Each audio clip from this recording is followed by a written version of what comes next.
Awesome. So to get to the first 25 clients, we have to actually go back to this image that you guys are probably sick of looking at, but we're going to look at it again because most people aren't really grasping this concept because it is a little,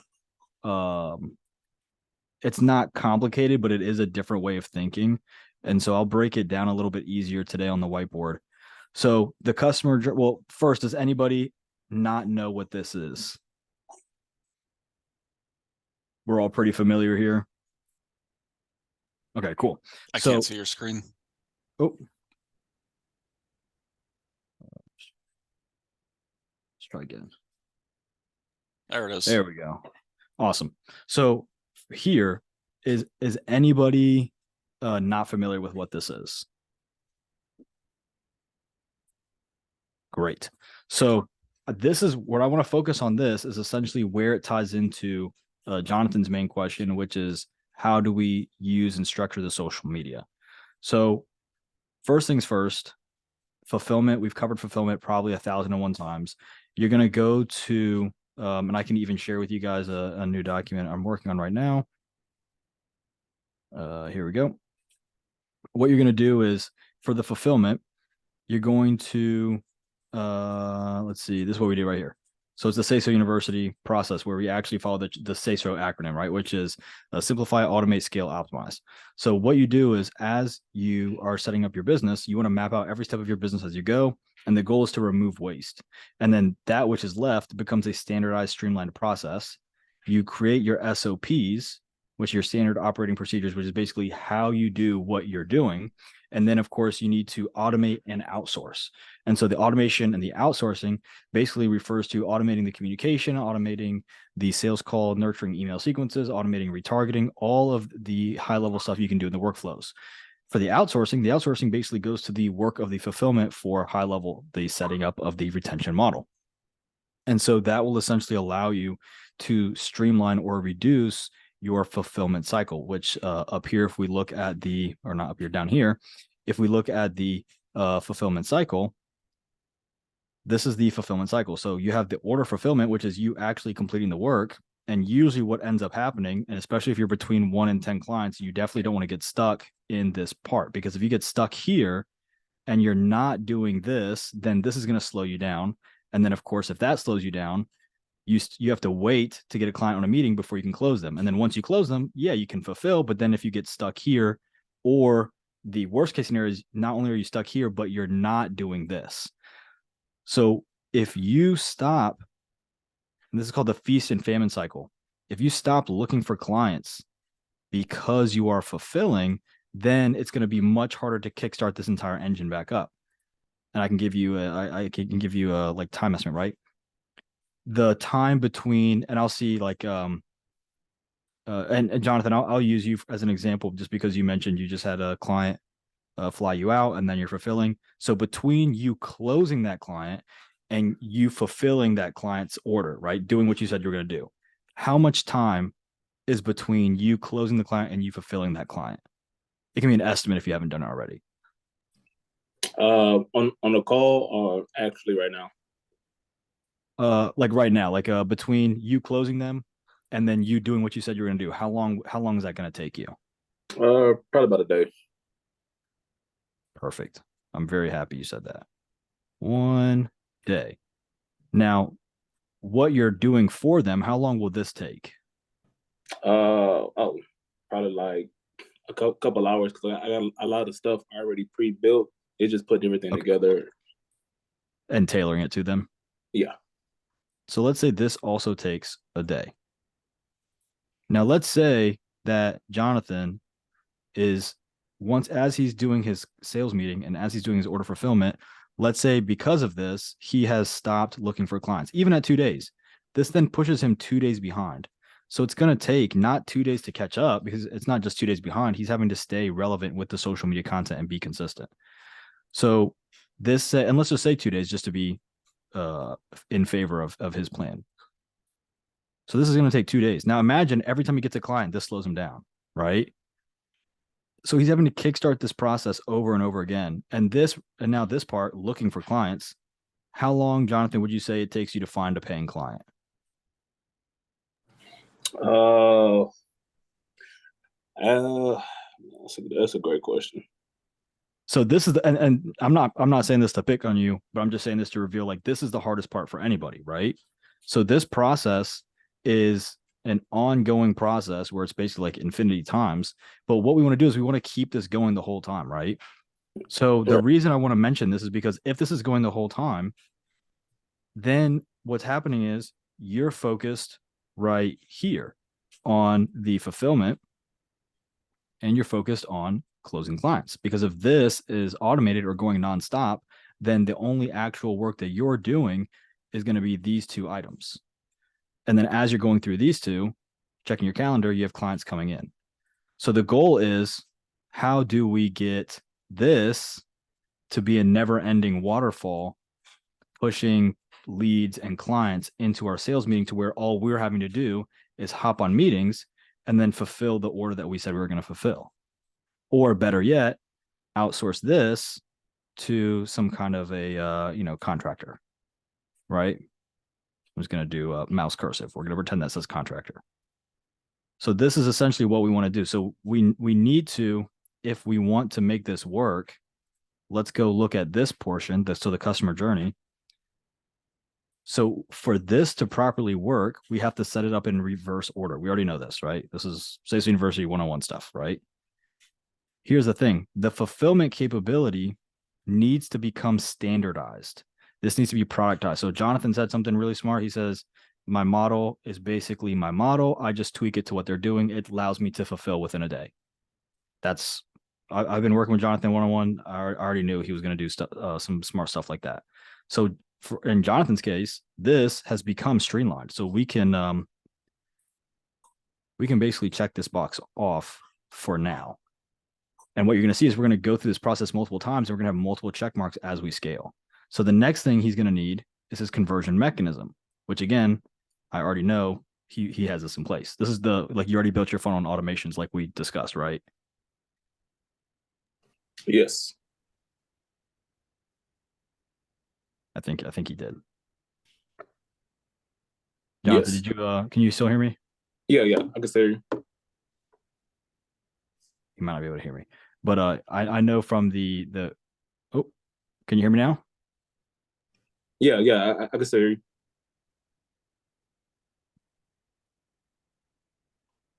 I don't know, I can't hear. Can you guys hear him? Yep. Hang on, I can't hear any of you guys. All right. Can you guys hear me now? Yep. Yeah, I can say you. Yep. Okay, cool. I don't know why I couldn't hear you guys. Basically, I'm pretty sure. Yeah, he said he was talking. Yeah, I couldn't hear him. Yeah, so Jonathan, I'm pretty sure you have your conversion mechanism already put in place because we did that together, right? Correct. Cool. So he has the fulfillment capability. He has the conversion mechanism. Now, the next step is going to be his traffic, which he's making his social media content, which is obviously doing pretty well.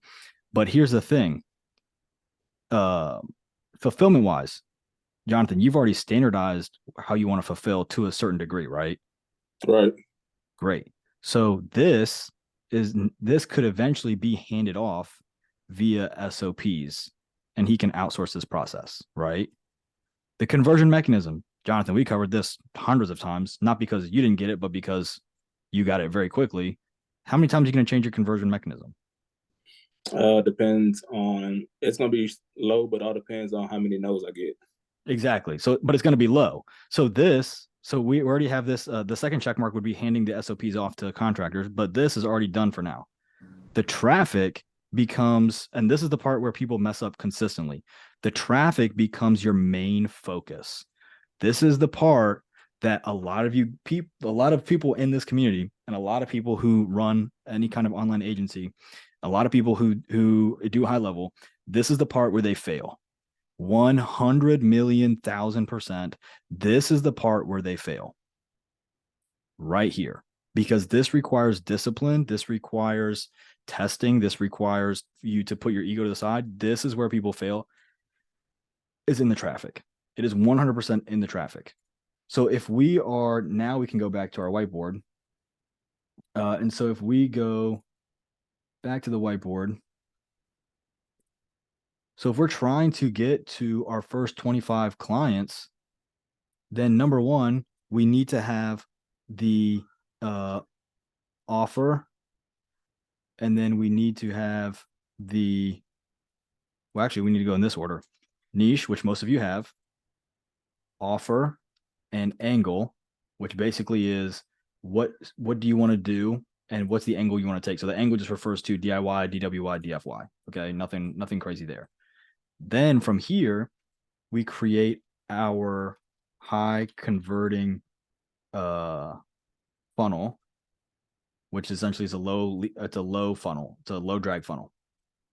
From the low drag funnel, we go into the content creation, and we go into the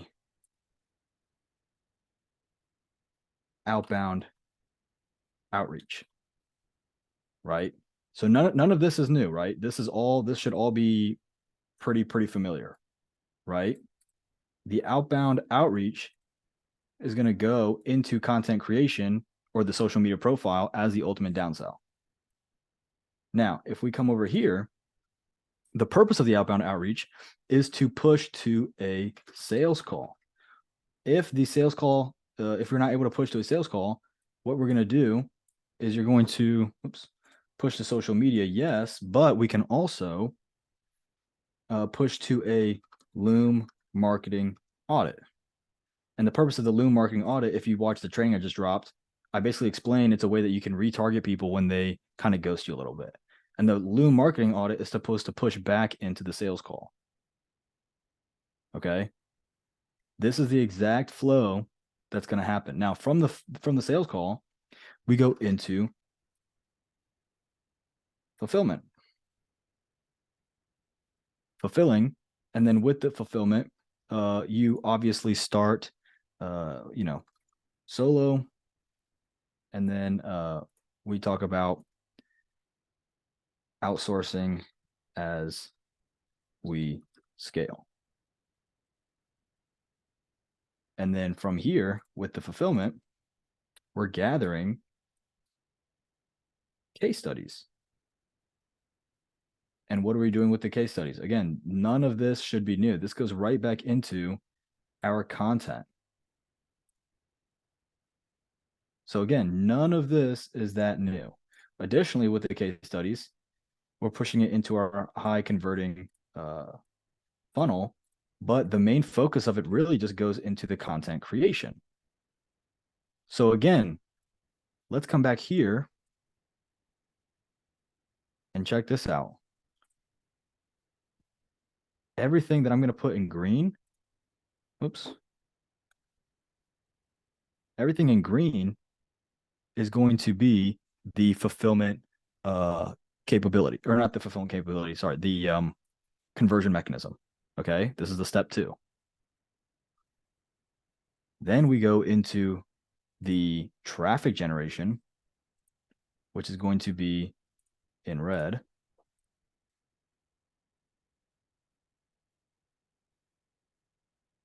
And then we go into fulfillment, and we'll just do like a blue.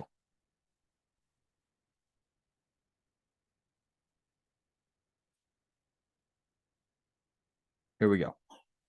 So what's going to happen from here? Let's see. Let's get a little. Let's go with a dark red. So from here, these items, these are a one-time setup, right? Because you're not going to change your niche with every client. We already discussed productizing it. The niche dictates the offer and the angle that you want to take. And then from there, you're creating your high ticket converting funnel, which is basically just the title over the video sales letter, over the calendar, over the process, over the testimonials, right? So this isn't going to change. All we're going to do, the only thing we're going to do to change is the case studies can be put at the bottom, which is really not the case studies, more so the testimonials get put at the bottom of the conversion funnel, right? Now, when we look at this process, this right here is where most people are failing, because this is daily. This is where most people are failing because they're not doing this every single day.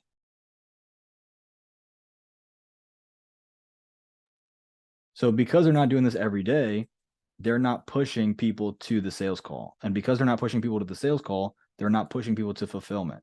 And because they're not pushing people to fulfillment, not only are they not making money, but they're not gathering case studies. And because they're not pushing people to case studies, or they're not pushing people to achieve results, and they're not able to generate case studies, what ends up happening is they're unable to push this into the conversion funnel, and they're unable to push this into the content. And because they're unable to push this into the content, they're having to continuously focus on this outbound outreach, just nonstop. They're stuck right here. They're stuck right here doing dirty scaling, because in the time that it takes for them to go through this process, their churn might be too high. They're losing people because they're not going through the daily reps of what they need to do. So the big question becomes, how do we create content that is going to convert for us? Because once you set up your niche, you don't have to do it again. Once you set up your conversion mechanism, you're not doing it again. Once you're setting up the fulfillment capability, yes, you're improving as you go, but you're not really changing that every single day. You're changing that as you go. So a lot of people, they'll be like, well, I'm trying to perfect the fulfillment capability. How are you perfecting something that you aren't even doing? You're like, I'm perfecting clients that I haven't had. I'm perfecting the process to close clients that I don't even have. That makes zero sense. So people all the time, they'll get focused on, they think their stuff isn't working because of this, the offer and the angle, or they think their stuff isn't working because the fulfillment isn't good enough. Because they think if they would fulfill a really great amount, that all of a sudden clients would just come to them.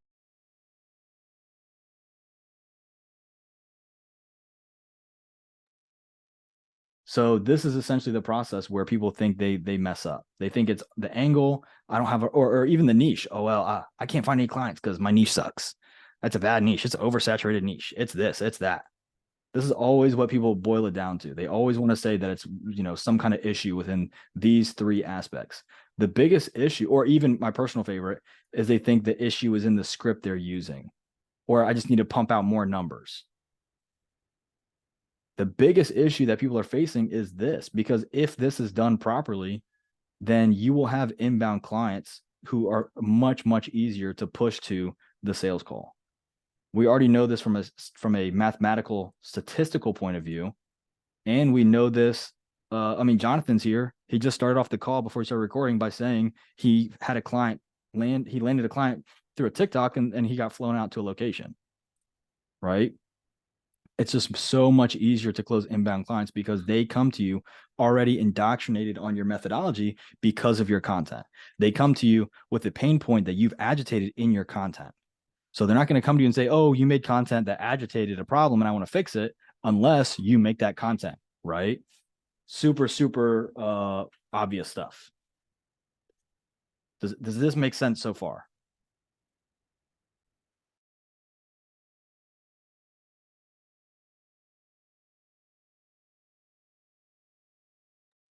So the next step really becomes, I feel attacked. This is like what 99% of like business owners get stuck with. So the next step within this process is essentially figuring out how do we make content that actually converts. And so the big issue when we're looking at the content creation, and this is what Jonathan's original question was, but the big issue that we look at with the content creation is, well, I want to start replicating what I see other people doing, even if it's not working very well. Or I don't know what content to make, so I'm going to make content that I think I would find interesting, even though all that's going to do is friend zone ourselves. So now we have to make content that essentially entices people to want to reach out to us. So let's look at exactly how we're going to do that. And I'm going to show you guys with live examples that I'm doing myself.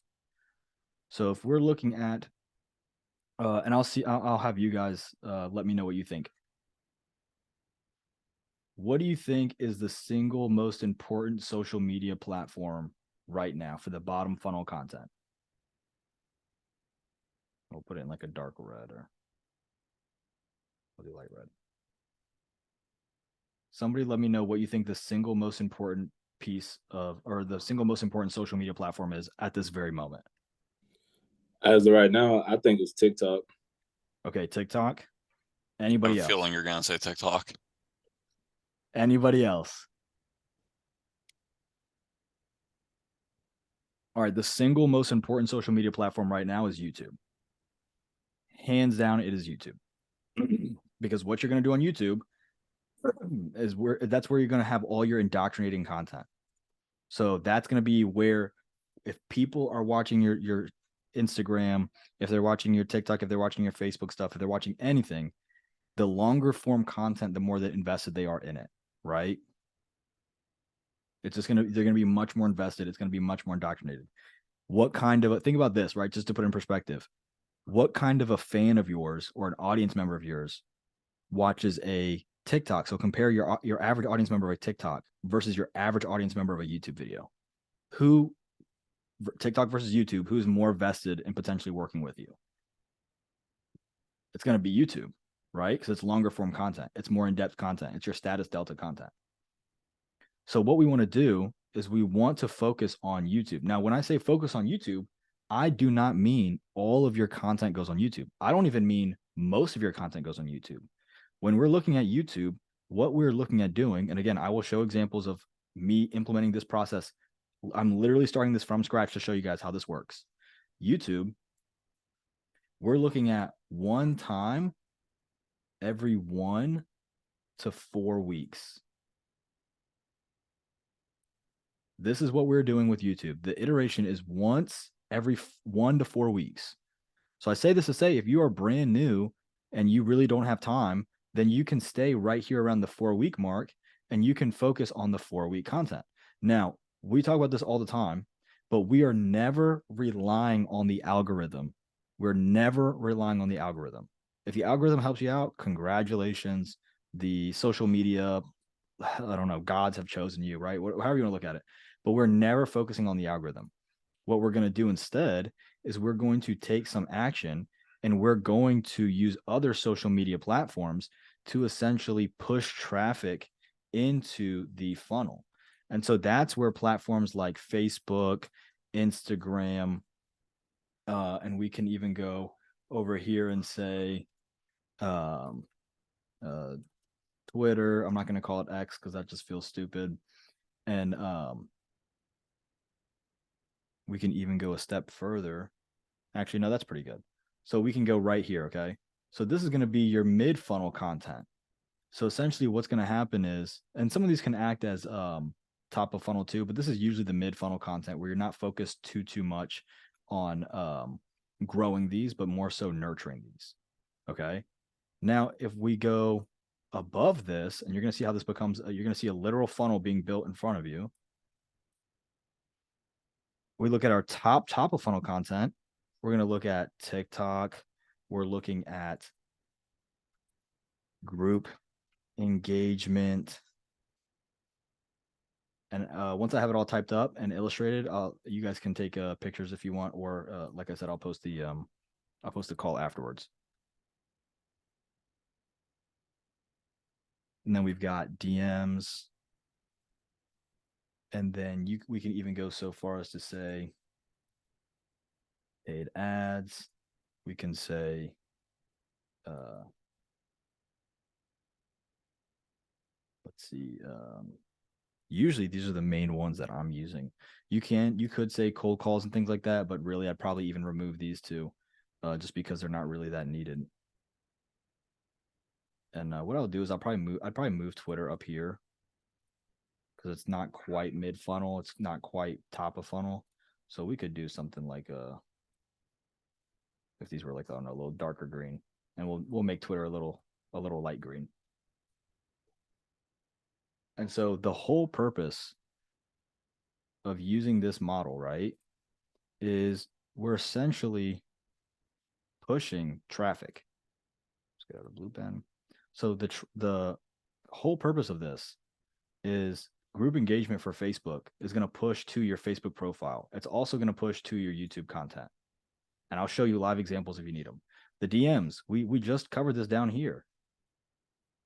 Outbound outreach, if they don't like it, you can push to a content creation, your content, your page. That's the ultimate downsell. So the DMs can help build all of these different accounts You're not going to use DMs to grow TikTok. That's just plain stupid.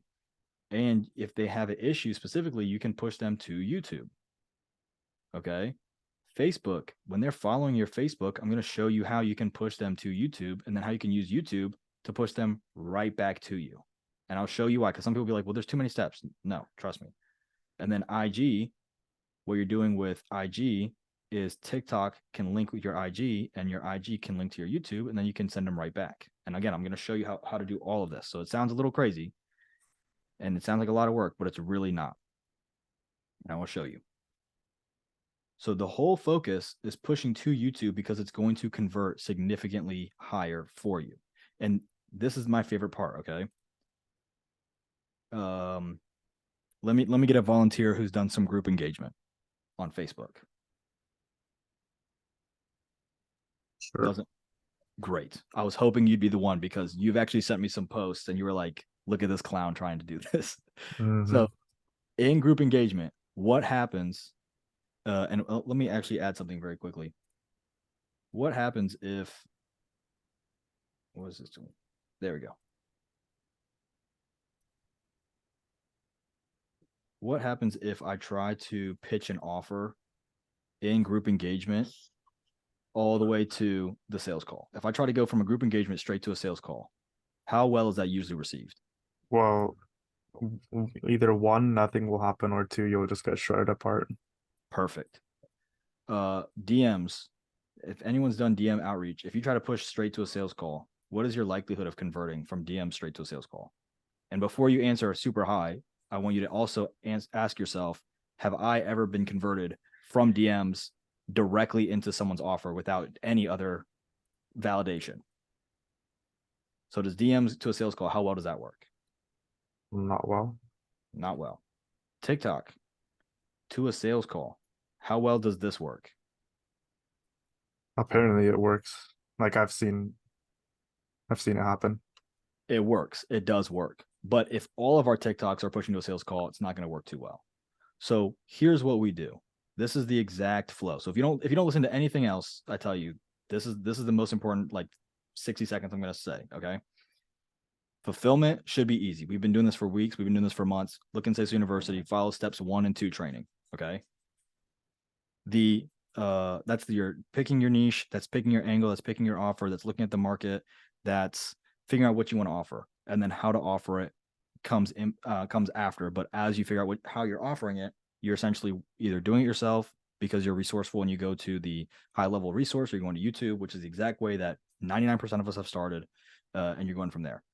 So what you do is once you have the fulfillment set up, or you just have a strong understanding of how you want to fulfill it, you don't have to have it perfected. Please don't. You're going to perfect as you go.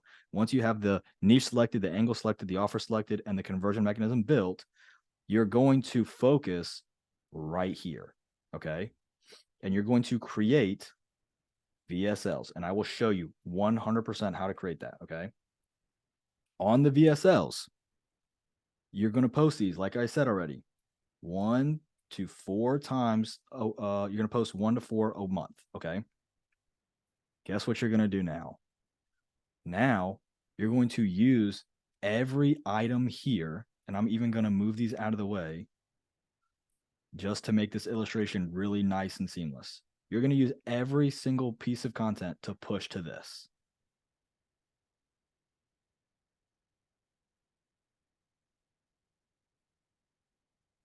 Everything pushes to the YouTube.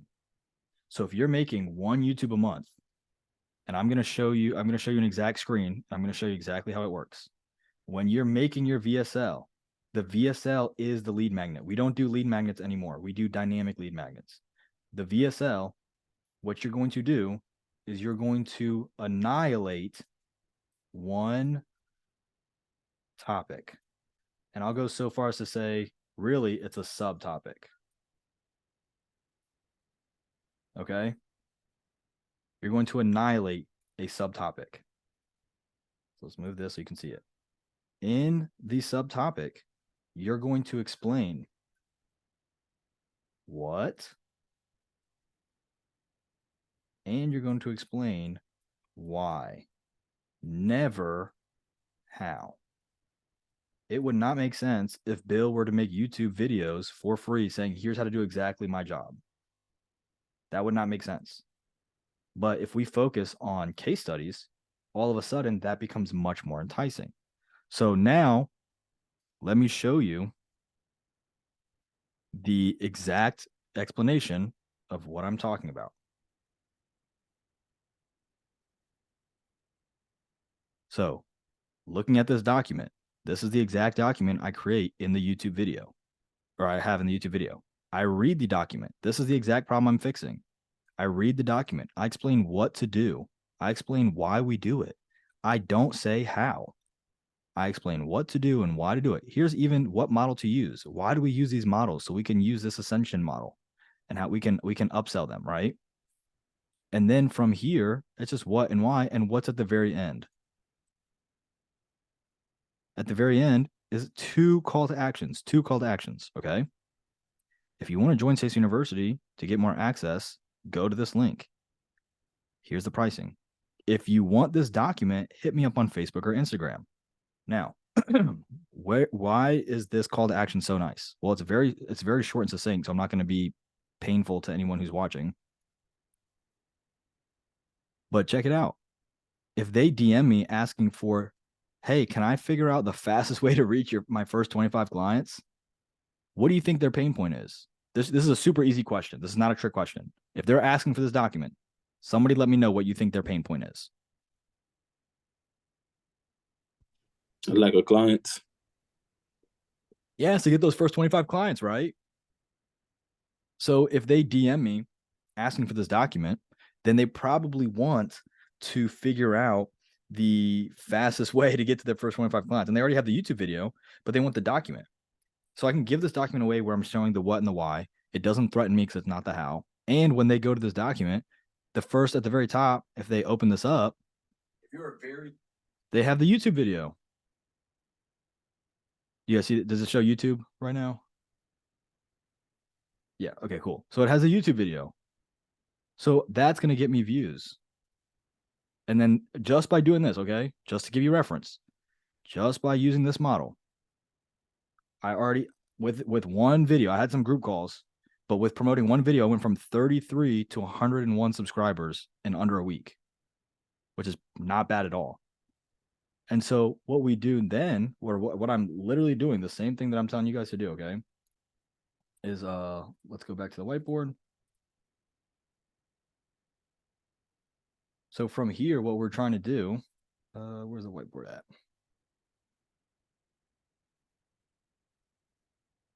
All right, and then here we go.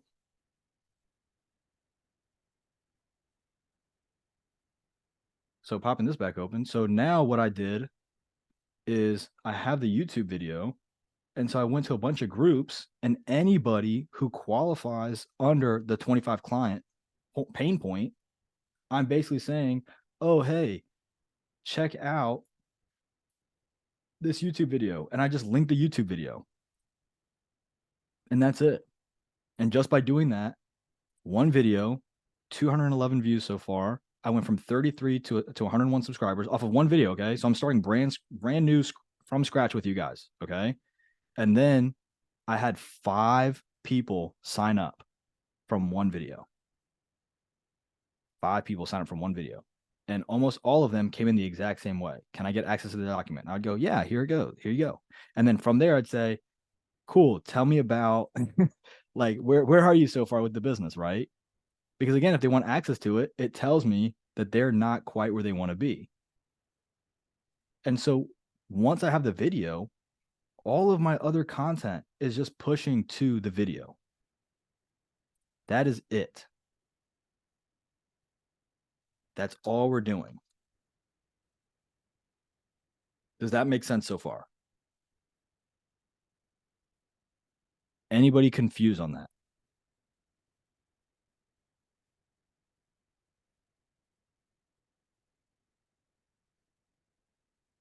Okay, great. Just wanted to check. So this is the main focus. Now, why does this focus work so well? Well, number one, when we are, as Michael told us already, if we were to push our offer directly to YouTube, it probably, or to a sales meeting, it probably wouldn't go so well, right? But now what you can do is you can push these platforms to a YouTube video, and the YouTube video will do the selling for you. So what I can do now is I can go in group engagement, and I can go in incognito, and I can basically say, hey, I can I can fix this problem for you, and I can show you how to do it for 100% free. Right? And so that's going to essentially grow the YouTube, and then that's going to push people to a sales call. And if they don't want the sales call, what happens? What did I have at the very bottom of the screen if they wanted access to the document? Hit me up on Facebook or IG, and I have the same handle on both because it's a business page and the two are connected. And so they hit me up here, and then I have people DMing me, and they're basically saying, hey, can I get access to it? And so if they don't go straight to the sales call, it pushes them to the social media. And what do I do in the DMs? I push them right back to the sales call. So the fastest route, let's get a nice dark yellow. The fastest route would be TikTok, hits the YouTube, hits the sales call, right? But real life, it's not going to work like that all the time. And so what'll happen is you're going to get some people who go TikTok to YouTube, and then YouTube, they want the document, and then they don't want to go to the sales call yet. So I push them over, and I'm just like, hey, you know what? You could just, you could just follow me on Facebook. So then they're on Facebook getting retargeted, bouncing back and forth because every YouTube video I'm posting on my social media and I'm talking about it. And then eventually, if they want to work with somebody, they're going to want to work with me. It's just a no-brainer because they're following the content. The content I'm giving them is valuable. Why would they go with anybody else? It doesn't make sense. We talk about this. People are lazy. If you check the boxes of what you're trying to accomplish, then that's going to be all they're looking for. And so now what we want to do is we say, cool, well, I understand the YouTube is the core focus of what we're trying to do. What is the structure of the social media content? The structure of the social media content doesn't change. It's the same thing on every single medium. It's just the formatting or the length. This is all you're doing. It's the problem agitation. Why do we care you're speaking? Old way bad, new way good. Old way bad in symptoms, new way good in benefits. Call to action. And the call to action, we're not just pushing to the sales call all the time. We're pushing there maybe 10% of the time, but most of it is, hey, check out the YouTube video. Hey, check out the YouTube video. Hey, check out the YouTube video. I have a client right now who all of his posts, he's trying to go from TikTok straight to a sales call, just straight there. And he's getting a lot of comments like this. You're a scam. This is fake. You're a ripoff.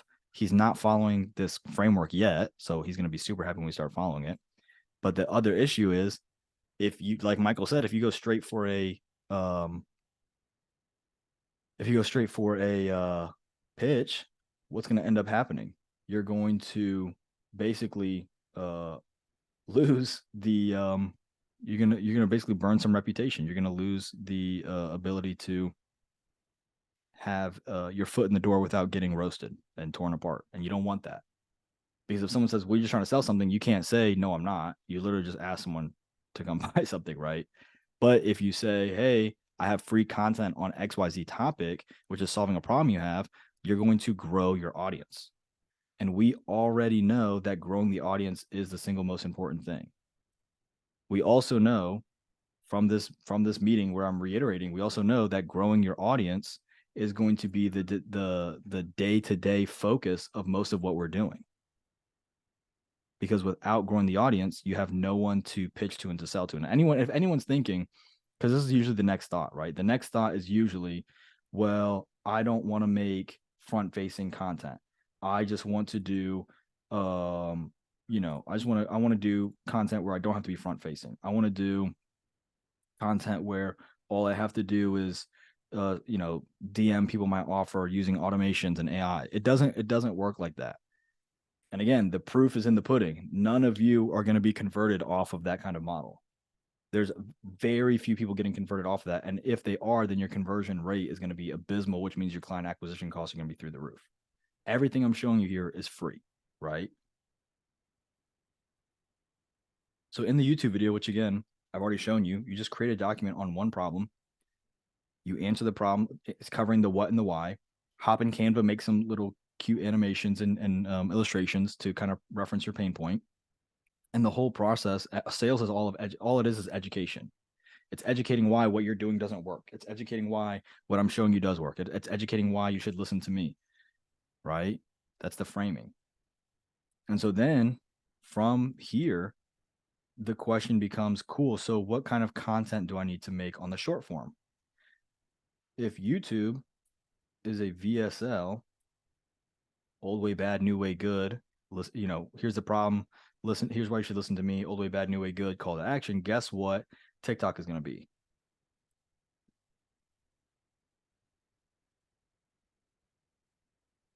It's going to be a micro VSL. And this isn't like, this is not me saying I've come up with all this. This is these are social media coaches that I've spoken to. You're creating a micro VSL. So what is a micro VSL? It is just a short version of this, right? So if you were to look at the reverse trident market analysis, where we have the problem solution list, what we do there is we essentially create a list of problems to agitate, and then we have agitation, frame, old way, new way, call to action. So if you're doing a TikTok, you would do one sentence on everything, and then you would focus parts of the content on a specific section. So maybe it's like going all in on, you know, 2 or 3 sentences on why old way bad, 1 sentence on new way good, or 1 sentence on old way bad, 2 or 3 sentences on new way good. But the fact of the matter is you're doing about 1 to 3 sentences per section. And as long as you, Jonathan was asking about the time frame, if you're agitating the pain point effectively and you're framing yourself in about 1 sentence each, you should be getting through that pretty quickly. And you can combine the two. So when we talk about results, case studies, that frames and is agitating in 1 sentence, right? Here's how I made 21.1K in a month in under 5 months selling GoHighLevel. If you haven't achieved that status, that's going to be agitating, and it frames me as an expert because I'm the one who achieved that result, right? So TikTok, you're making a micro VSL. It's just a short version of the VSL. Guess what Twitter is if you're using Twitter?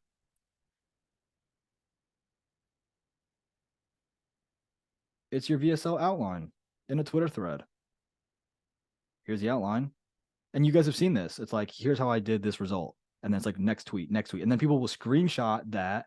And guess what? It becomes a carousel on IG, right? Group engagement. Guess what you're going to do?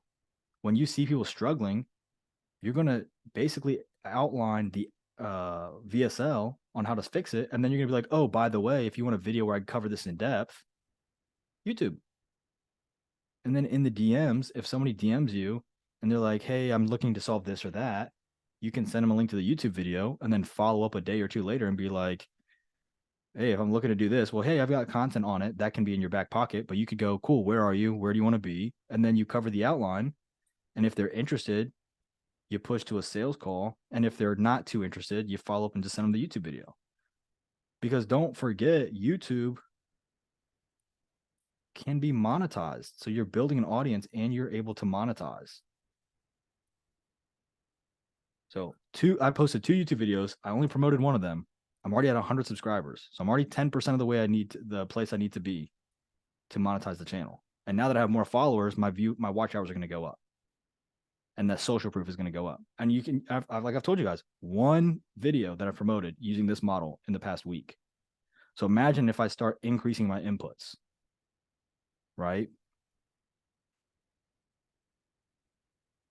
And then Facebook, by the way, everything gets put on Facebook. So TikToks, repurposed to Facebook. Pictures on Instagram get repurposed to Facebook.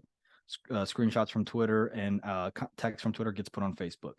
YouTube links get put on Facebook, right? So everything gets put on Facebook, which is already going to be localized to your client type. So then you can push them to the sales call, or they'll click on another link from here, which you can have them all intertwined. And they're basically just jumping between your different social media platforms. And so some people will say, well, don't you want to just push them directly there? No, that's the same mentality as guys at the bar thinking they're going to sleep with the girl on the first night. The people that you sleep with on the first night, bad news, they're probably not the highest quality people, whether it's a man, woman, anything in between, right?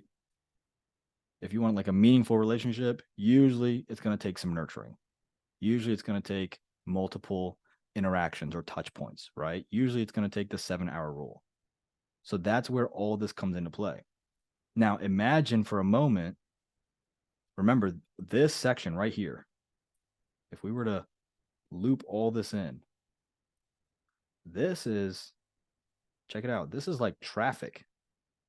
Now, again, it's only using social media, but this is, remember, this is you promoting your agency. This is not you promoting their business. If you're promoting their business, you're going to be focused more on SEO, PPC.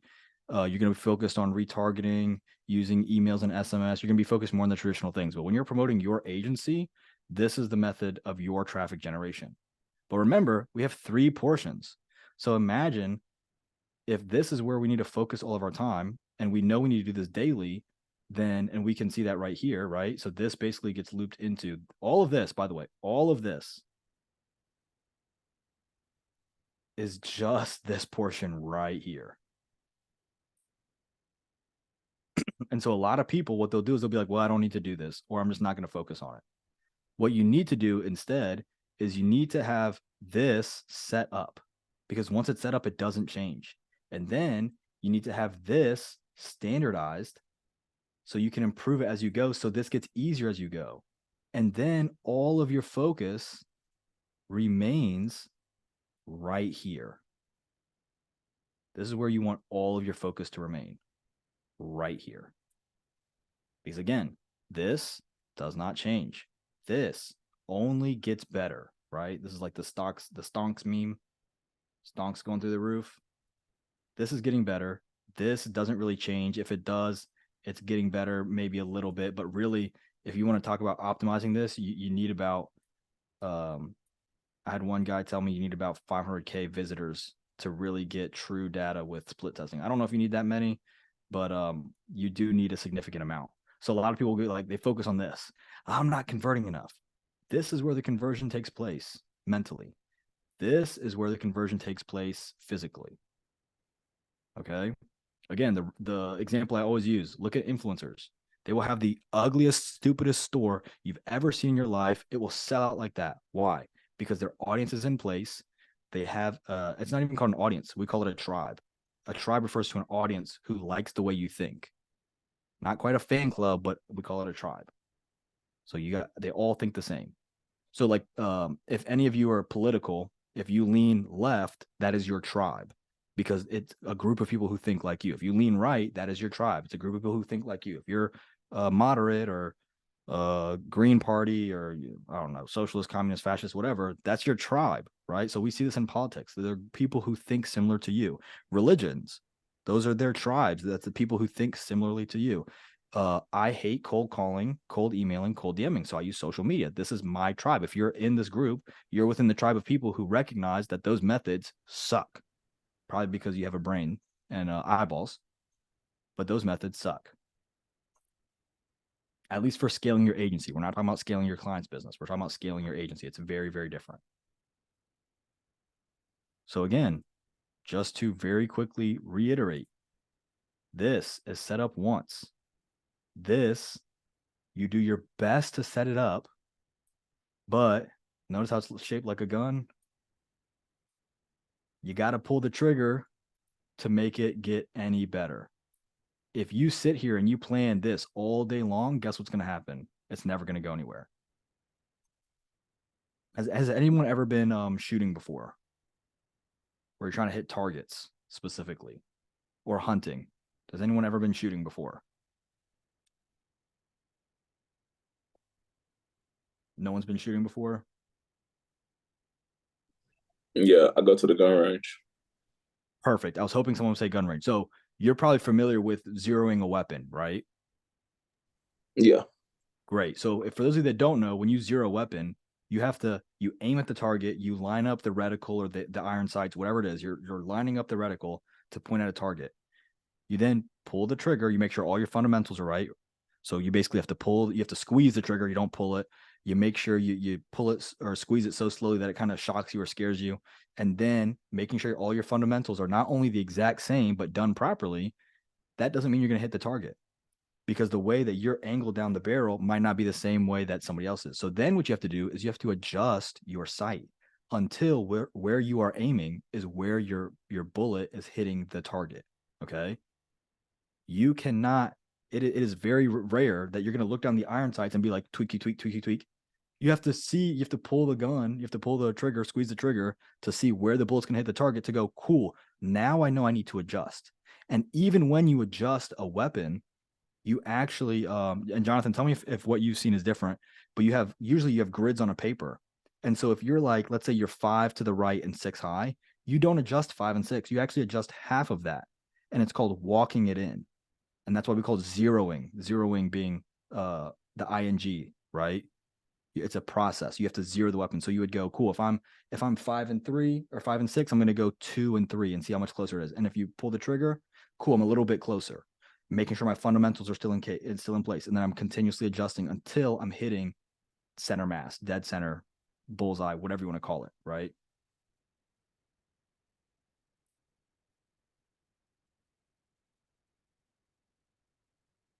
Does that make sense so far? Yes. Great. Let me let's see. So I'm going to stop the recording very shortly. That is the main focus, and then I'll see if we have any questions. So let me go ahead and